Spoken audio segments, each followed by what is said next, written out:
Bienvenidos y bienvenidas a Enclave Política. Lo que vive ahora Argentina no es ajeno a lo que el mundo neoliberal ha vivido en los últimos meses. Claro, hay una diferencia entre lo que hace un Guillermo Lasso, un Iván Duque o un Jair Bolsonaro a lo que ha tenido que enfrentar y afrontar Alberto Fernández. Pero también es cierto que el mundo vive un momento difícil por ese afán de Joe Biden de proteger su hegemonía en el planeta, cueste lo que cueste, como por ejemplo auspiciar, financiar y armar a Ucrania en su conflicto con Rusia. Entonces nos preguntamos qué salidas hay para recuperar cierto equilibrio económico en un mundo cada vez más multipolar. Para eso hemos invitado al investigador de CELAC, Amílcar Salas Oroño, a quien le damos la más cordial bienvenida. Qué gusto tenerte acá, Amílcar, ¿cómo estás? Hola Orlando, un gusto estar contigo hoy. Gracias por aceptar esta invitación y de entrada te preguntaría, Amílcar, ¿qué le podemos decir al mundo de lo que está pasando, por ejemplo, desde Argentina, tomando en cuenta que lo que vive ese país obviamente es producto de lo que el señor Mauricio Macri y en general América Latina ha tenido que soportar del ajuste neoliberal? Así es el tema de la deuda eterna, ¿no es cierto? No solo la deuda externa. Pero hay algo que me parece importante de esta coyuntura propia de este 2022, que es esta pretensión de ajustar, ¿no es cierto?, por parte de Estados Unidos, ajustar donde se pueda en su localización hemisférica también, en su extensión hemisférica.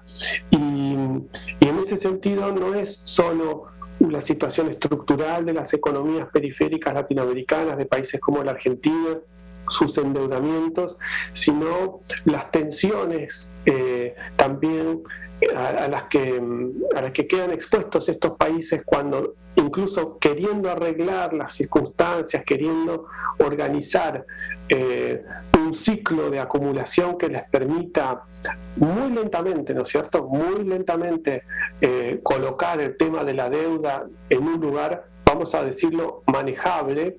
Ahí viene la circunstancia, como bien decís, Orlando, de una agresividad de Estados Unidos y de un elenco gubernamental en Estados Unidos que vuelve a colocar presión sobre las economías periféricas en desarrollo, las que están siempre a merced de los vaivenes internacionales, y entonces ahí tenemos una coyuntura como la actual en la que un tema estructural vuelve a generar una circunstancia muy angustiosa para su población, la Argentina en este caso, pero las otras poblaciones latinoamericanas también están pasando por momentos difíciles. Claro, pero Amílcar, ahí te preguntaría particularmente sobre Argentina, ¿hasta dónde puede soportar el gobierno la presión que ya no solamente es económica, sino también política, considerando que de esta situación se aprovecha quienes generaron esta situación, es decir, el propio macrismo? Bueno, ahí, Orlando, hay que tener en cuenta que el gobierno de Alberto Fernández es un gobierno de Alberto Fernández, presidente, y Cristina Fernández, vicepresidenta. Es un gobierno peronista y eso implica que haya algunas articulaciones con el mundo social, con los que hoy están padeciendo estas circunstancias y este contexto económico, y hay entonces una red de contención articulada desde el Estado, sea con planes, sea con ayuda y asistencia social, que impide que la situación sea más catastrófica en términos de protesta y de circunstancias de inorganicidad social. En ese sentido, esta coyuntura 2020, esta circunstancia de herencia de la deuda tomada por el gobierno de Macri, del acuerdo con el Fondo Monetario Internacional realizado del gobierno de Macri, no hay que dejar nunca de lado esto, porque de nuevo aparece el Fondo Monetario en las economías latinoamericanas, en particular la economía argentina, y este problema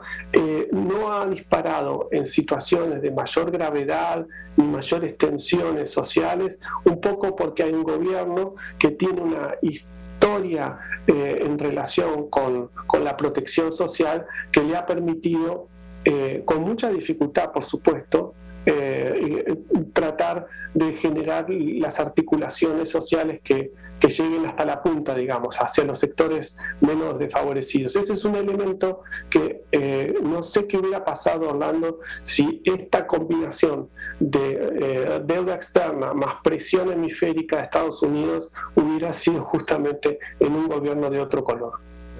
Ahora bien, si es que esto ocurre y en esas circunstancias se dan los acontecimientos políticos, ¿cuáles son las posibles salidas urgentes, inmediatas y de corto plazo, no solamente en el campo, digamos, económico, sino sobre todo en el campo político, que permitan oxigenar de alguna manera la realidad social y no someterse a la presión mediática y política de la derecha? Bueno, el sistema político argentino históricamente, durante buena parte del siglo XX y esta parte del siglo XXI también, ha estado organizado por dos partidos en su momento y por dos coaliciones políticas. Continúa así, continúa habiendo una coalición política a favor de una mirada de protección social, con una historia, con una articulación, con un lugar específico para el Estado, y una coalición política más orientada a las fuerzas del mercado, al contexto de inserción internacional, a los vínculos con Estados Unidos. Esa fuerza política fue derrotada en el 2019, Alberto Fernández giró, ¿no es cierto?, dio una vuelta de página, pero esa fuerza política que ganó en el 2019 con Alberto Fernández en la presidencia, por supuesto que con esta coyuntura de la pandemia y con esta coyuntura actual tiende a mostrar algunas tensiones internas. Sin embargo, esas tensiones internas, esas por momentos fracciones, por momentos facciones y disputas, no hay que evitarlas, digamos, son las tensiones propias de un contexto que es difícil. Sin embargo, pese a estas circunstancias y estas dificultades, si uno compara, y tanto los lenguajes políticos de sus representantes de este espacio, como las propuestas, como las intenciones, ¿no es cierto?, como las proyecciones, las miradas hacia atrás, hacia el futuro, los socios posibles que puede emprender la Argentina, y los compara con los lenguajes políticos, las miradas hacia atrás, las perspectivas económicas, los socios que plantea la coalición más orientada hacia el mercado, que representaría Macri, el espacio político de Macri, realmente son diferencias importantes. Es decir, pese a un contexto que desdibuja la circunstancia y pone, por supuesto, siempre los problemas, ¿no? En primera plana, si uno toma alguna distancia y vuelve a mirar los elencos gubernamentales de un espacio y otro, los representantes, las ideas y sobre todo, y esto es muy importante para esta coyuntura actual, los contactos y las visiones internacionales de inserción de la Argentina en el mundo, es que realmente uno dice, bueno, aquí hay una propuesta más o menos clara, con dificultades, pero latinoamericanista, y del otro lado sigue habiendo una combinación de intereses específicos de las élites argentinas, de los grupos concentrados y sus vínculos con los grupos transnacionalizados de otras latitudes. Claro, y para finalizar esta primera parte, Amílcar, entonces, si esto es así, ¿crees que efectivamente hay un margen mínimo de maniobra para salir de este escollo, para llamarlo de alguna manera? Y en esa perspectiva, ¿hasta dónde pesa la perspectiva electoral? Porque efectivamente los gobiernos, más o menos, se mueven en función de esos procesos electorales también y ajustan sus acciones, sus dinámicas y además incluso hasta los cambios de ministros. Bueno, yo creo que si bien en 2023 tenemos elecciones presidenciales el año que viene, las encuestas, los sondeos de opinión hablan de un deterioro de la imagen presidencial y estas dificultades para generar un espacio más compacto son evidentes dentro del Frente de Todos, del espacio del presidente Alberto Fernández.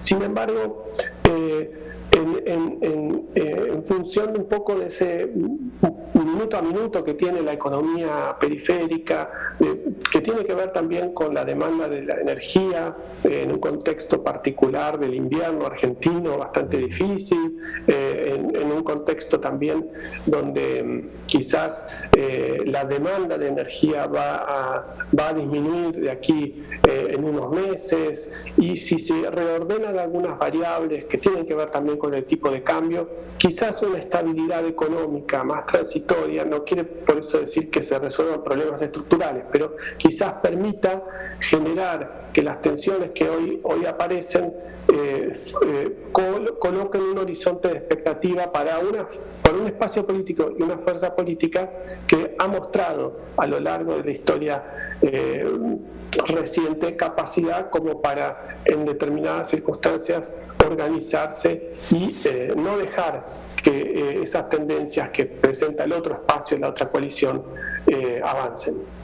Claro, hagamos una pausa, Amílcar, y te invito para que en la segunda veamos en el contexto regional también lo que implica la pérdida de hegemonía de Estados Unidos y el conflicto en Ucrania para las consecuencias que acarrea América Latina. Vamos a la pausa.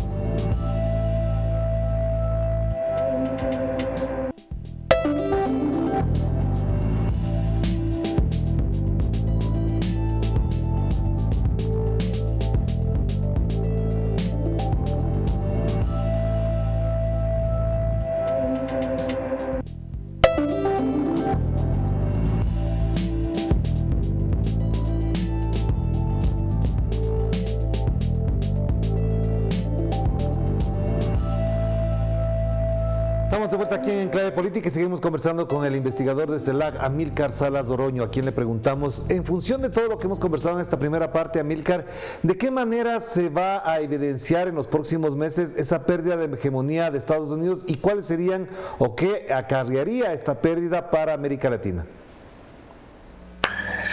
Bueno, los tiempos de desarrollo de la pérdida de la hegemonía norteamericana son difíciles de calcular. Evidentemente estamos en una escena internacional que ha acelerado varias transiciones, ¿no es cierto? Una de esas transiciones tiene que ver con la hegemonía del dólar, otra de las transiciones tiene que ver con los circuitos comerciales y sus vínculos entre los continentes. En definitiva, esa transición del mundo de Estados Unidos hacia un mundo donde hay otros países que generan fuerzas alrededor de sí mismos, me parece que se ha acelerado con la guerra de Ucrania y Rusia de este año, y en ese sentido los países como la Argentina, que dicho sea de paso hace 2 semanas confirmaron eventualmente el ingreso de la Argentina a los BRICS, ¿no es cierto?, junto con otros países.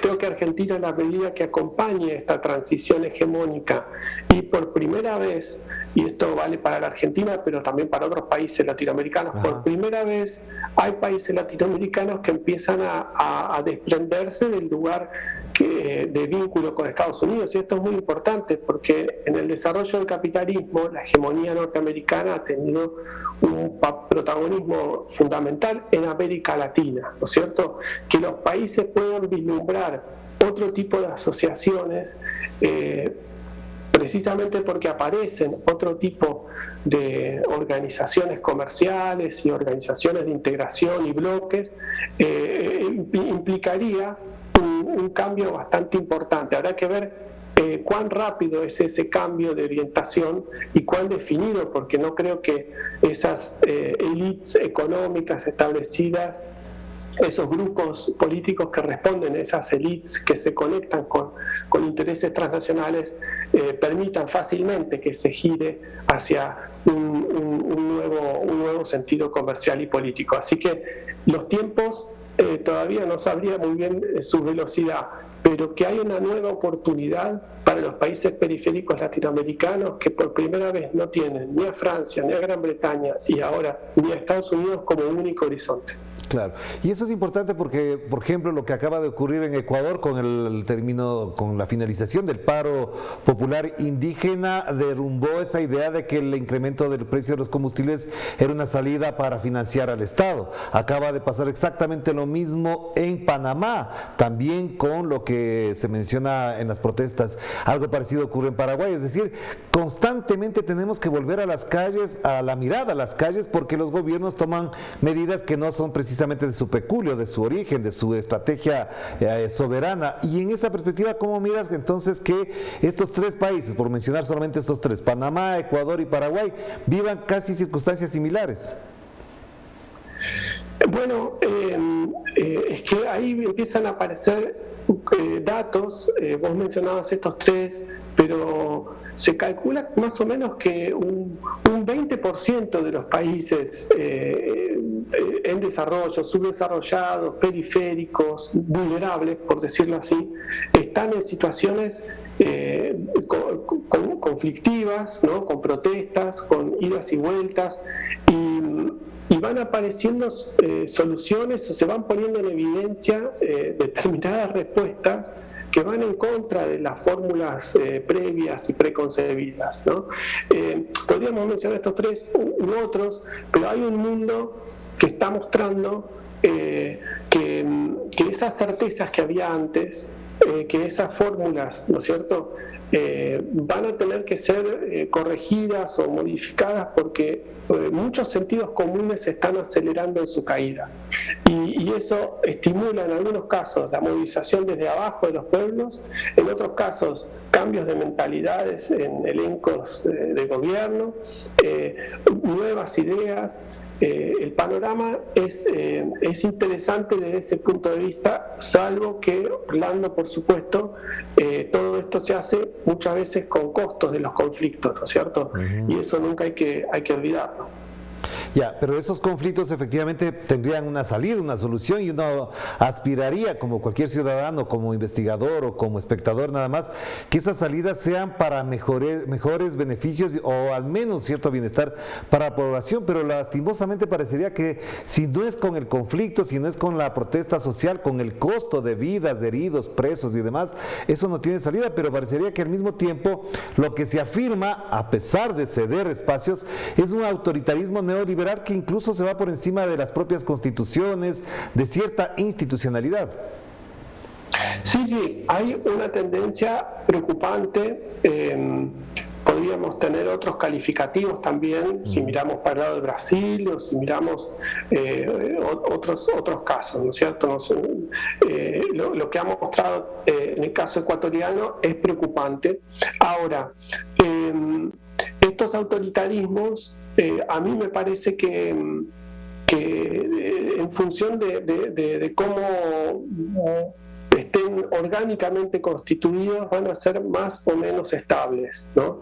En ese sentido, creo que ese termómetro que marcan las protestas, esa ira, esa presión desde abajo, todavía sigue siendo muy fuerte en América Latina cuando ocurre, ¿no? Es decir, si uno mira lo que pasó en Colombia, si uno mira lo que pasó en Chile, los resultados, ¿no es cierto?, han sido más fuertes que esa capacidad por capturar la movilización. Hay otros países, yo señalaba la Argentina, donde esa movilización no aparece de la misma manera, aunque la situación social sea también crítica, o en Brasil, donde la situación también es crítica y tampoco hay ese grado de manifestación. Bueno, en todo caso, los movimientos tectónicos van en otras dimensiones, también puede ser, por ejemplo, de la representación o del plano de las ideas. En todo caso, me parece que hay bastante movimiento en América Latina, distinto según las escenas, pero que tienen un poco más de fuerza de la que nosotros suponemos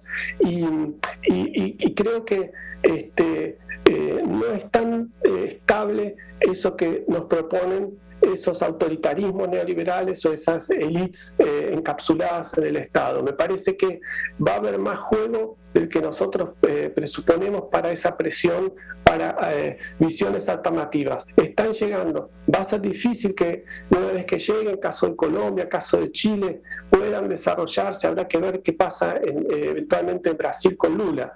Pero me parece que hay un espacio y hay difícilmente un sector social y una conciencia que está disputando esos sentidos hegemónicos. Difícil, pero hay una disputa.